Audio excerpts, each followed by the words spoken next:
ದಿನಾಂಕ 16/12/2024 ಸೋಮವಾರ ಸಂಜೆ ಪಾವಗಡ ಪಟ್ಟಣದ ವಿನಾಯಕ ನಗರದಲ್ಲಿರುವ ಶ್ರೀ ಯೋಗಿನಾರಾಯಣ ಸ್ವಾಮಿ ದೇವಸ್ಥಾನ ಸಮಿತಿಯ ಆವರಣದಲ್ಲಿ ಬೃಹತ್ ಪಡಿಪೂಜಾ ಕಾರ್ಯಕ್ರಮವನ್ನು ಹಮ್ಮಿಕೊಳ್ಳಲಾಗಿದ್ದು, ಹೆಚ್ಚಿನ ಸಂಖ್ಯೆಯಲ್ಲಿ ಅಯ್ಯಪ್ಪ ಮಾಲಾಧಾರಿಗಳು ಆಗಮಿಸಬೇಕೆಂದು ಈ ಒಂದು ಪಡಿಪೂಜಾ ಕಾರ್ಯಕ್ರಮದ ಉಸ್ತುವಾರಿಯನ್ನು ವಹಿಸಿಕೊಂಡಿರುವ ಪ್ರಸಾದ್ ಬಾಬು ಅವರು ಮಾಲಾಧಾರಿಗಳಲ್ಲಿ ಮನವಿಯನ್ನು ಮಾಡಿಕೊಂಡಿದ್ದಾರೆ. ಬನ್ನಿ, ಹಾಗಾದರೆ ಅವರು ಏನು ಹೇಳಿದ್ದಾರೆ ಅನ್ನೋದನ್ನು ನಾವೀಗ ಕೇಳೋಣ. ಮಾಡ್ತಾ ಇದೀವಿ ಸ್ವಾಮಿ. 16ನೇ ವರ್ಷ ಭಾರಿ ಅದ್ಭುತವಾಗಿ ಮತ್ತು ಗ್ರ್ಯಾಂಡಾಗಿ ಮಾಡಬೇಕಂತ ನಾವು ಮಾಡ್ತಾ ಇದೀವಿ ಸ್ವಾಮಿ. ಪಡಿಪೂಜೆ ಕಾರ್ಯಕ್ರಮ ಅಲ್ಲ, ಯಾವತ್ತು ಎಲ್ಲಿ ಪ್ಲೇಸ್ ಎಲ್ಲಿ ಅಂತ ಯಾವತ್ತು ಎಲ್ಲಿ ಪ್ಲೇಸ್ ಅಂತ ಸ್ವಾಮಿ ಯೋಗಿ ನಾರಾಯಣ ಸ್ವಾಮಿ ಸನ್ನಿಧಿಯಲ್ಲಿ ಪಡಿಪೂಜಾ ಕಾರ್ಯಕ್ರಮ.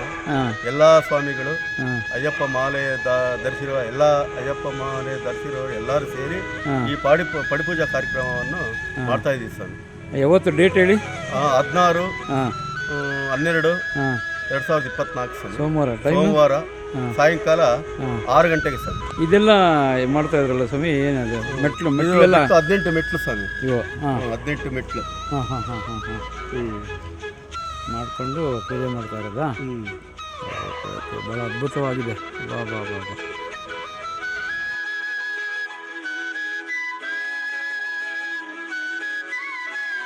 ಒಳ ಮೀಸಲಾತಿಯನ್ನು ಜಾರಿಗೊಳಿಸಬೇಕೆಂದು ಪಾವಗಡ ತಾಲೂಕಿನ ಮಾದಿಗ ಮತ್ತು ದಲಿತ ಸಂಘಟನೆಗಳ ಮುಖಂಡರು ಶನಿವಾರ ಪಾವಗಡ ತಾಲೂಕಿನ ಹನುಮತ್ನಹಳ್ಳಿಯ ಶಾಸಕರಾದ ಎಚ್ ವಿ ವೆಂಕಟೇಶ್ ಅವರ ತೋಟದ ಮನೆಗೆ ಮುತ್ತಿಗೆ ಹಾಕಿ ದಲಿತ ಜಾಗೃತಿ ಸಮಿತಿಯ ಜಿಲ್ಲಾ ಸಂಚಾಲಕರಾದ ಸಿ ಕೆ ತಿಪ್ಪಸ್ವಾಮಿ ಒತ್ತಾಯಿಸಿದ್ದು ಹೀಗೆ. ಅದನ್ನು ಕಡಿಮೆ ಮಾಡೋದಕ್ಕೋಸ್ಕರ ಕೆಲವರು ಒತ್ತಡಗಳಿಗೆ ಮಣಿದು 2 ತಿಂಗಳಲ್ಲಿ ಮಾಡ್ತೀನಿ ಅಂತ ಹೇಳ್ತಿದ್ರೆ ಇಲ್ಲಿವರೆಗೂ ಯಾವುದೇ ರೀತಿಯ ಸಪೋರ್ಟ್ ಮಾಡಿಲ್ಲ. ಆ ಕಾರಣದಿಂದ ಈ ಕ್ಷೇತ್ರದ ಶಾಸಕರು ಸಮೇತ ಇವತ್ತು ಏನು ಅಲ್ಲಿ ಅಧಿವೇಶನದಲ್ಲಿ ಭಾಗಿಯಾಗಿದ್ದಾರೆ. ಮಾನ್ಯ ಮಾಜಿ ಮಂತ್ರಿಗಳು ಈ ಕ್ಷೇತ್ರದ ಒಬ್ಬ ಜನಪ್ರಿಯ ಹಿರಿಯ ಮುತ್ಸದ್ದಿ ರಾಜಕಾರಣಿಗಳು ಆದಂಥ ಮಾನ್ಯ ಶ್ರೀಯುತ ವೆಂಕಟರಮಣಪ್ಪ ಸರ್ ಅವರು ಅವರ ನಿವಾಸದಲ್ಲಿದ್ದಾರೆ. ಈ ದಿನ ನಾವು ಅವರಿಗೆ ಈ ತಾಲೂಕಿನ ಇಲ್ಲಿ ಬಹುಸಂಖ್ಯಾತರು ಮಾದಿಗರಿದ್ದೀವಿ, ಅದೇ ರೀತಿ ರಾಜ್ಯದಲ್ಲೂ ನಾವೇ ಹೆಚ್ಚಿನ ಜನಸಂಖ್ಯೆ ಇದ್ದೀವಿ, ನಾವೆಲ್ಲರೂ ಅಣ್ಣ ತಮ್ಮಗಳಿದ್ದೀವಿ. ನಮ್ಮ ಪಾಲನ್ನು ನಾವು ಸರಿಯಾದ ರೀತಿಯಲ್ಲಿ ಮಾತುಕತೆ ಮಾಡೋದ್ರ ಮುಖಾಂತರ ದತ್ತಾಂಶಗಳನ್ನು ಸುಮ್ಮನೆ ನೆಪ ಮಾಡಿಕೊಂಡು ಏನು ಈ ರಾಜ್ಯ ಸರ್ಕಾರ ಇದನ್ನು ಪೆಂಡಿಂಗ್ ಇಡ್ತಾ ಇದೆ, ಇದು ತಪ್ಪಬೇಕು. ಈ ವಿಚಾರ ಏನು ಅಧಿವೇಶನ ಬೆಳಗಾವಿಯಲ್ಲಿ ನಡೀತಾ ಇದೆ ಅವ್ರಿಗೆ ಮುಟ್ಟಬೇಕು ಅನ್ನೋ ಕಾರಣದಿಂದ ಇಡೀ ರಾಜ್ಯದಲ್ಲಿ ಎಲ್ಲ ಕ್ಷೇತ್ರಗಳಲ್ಲೂ ಆಯಾ ಶಾಸಕರ ಮನೆ ಮುಂದೆ ಕಮಿಟಿ ಚಳವಳಿ ಅಂತೇಳಿ ಇದನ್ನ ನಾವು ಒಂದು ಕಾರ್ಯಕ್ರಮನ ಹಾಕ್ಕೊಂಡಿದ್ದೀವಿ. ದಯಮಾಡಿ ಸಾಕಷ್ಟು ಇವರ ಅಂಕಿಅಂಶಗಳು ತಮಗೆ ಮಾಹಿತಿ ಇದೆ.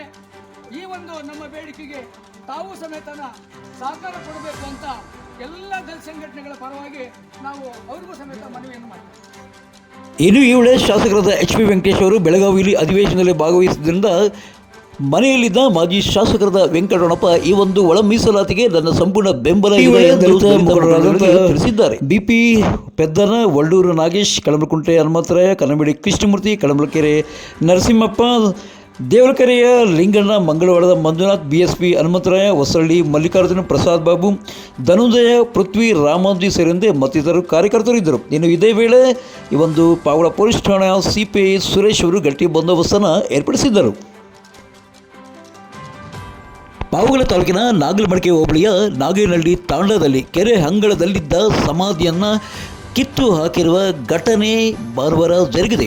ಇನ್ನು ಈ ಬಗ್ಗೆ ಈ ಒಂದು ಸಮಾಧಿಯ ಹಾಳು ಮಾಡಿದ್ದು ನಾಗೇನಹಳ್ಳಿ ತಾಂಡದಲ್ಲಿ ಸಾರ್ವಜನಿಕರ ಸ್ಮಶಾನವಿಲ್ಲ, ಕೂಡಲೇ ನಮಗೆ ಸ್ಮಶಾನ ವ್ಯವಸ್ಥೆ ಕಲ್ಪಿಸಿಕೊಡಬೇಕೆಂದು ಗ್ರಾಮಸ್ಥರು ಈಗಾಗಲೇ ತಹಶೀಲ್ದಾರ್ಗೆ ಮನವಿಯನ್ನು ಕೊಟ್ಟಿದ್ದರೂ ಸಹ ಸ್ಮಶಾನ ಮಂಜೂರಾಗಿಲ್ಲ. ಇದರಿಂದ ಕೆರೆ ಅಂಗಳದಲ್ಲಿ ಊತಿದ್ದ ತಮ್ಮ ತಂದೆಯ ಶವ ಅಂದರೆ ಸಮಾಧಿಯನ್ನು ಹಾಳು ಮಾಡಿದ್ದಾರೆ ಕಿಡಿಗೇಳು ಎಂದು ಪವನ್ ನಾಯ್ಕ್ ಎಂಬುವರು ತಿರುಮಣಿಯ ಪೊಲೀಸ್ ಠಾಣೆಗೆ ದೂರು ಸಲ್ಲಿಸಿದ್ದಾರೆ. ಹೆಸರು ಜಯನಾಯ್ಕ. ಅಪ್ಪ 4-5 ವರ್ಷ ಆಯಿತು ತೀರೋಗಿ. ಈಗ ನಾವು ಕೆರೆಯಲ್ಲಿ ಅಂಗಳದಲ್ಲಿ ಹೆಣ ಹಾಕಿದ್ವಿ, ಆದರೆ ಯಾರೋ ಬಂದು ಹೊಡೆದಾಕಿದ್ದಾರೆ.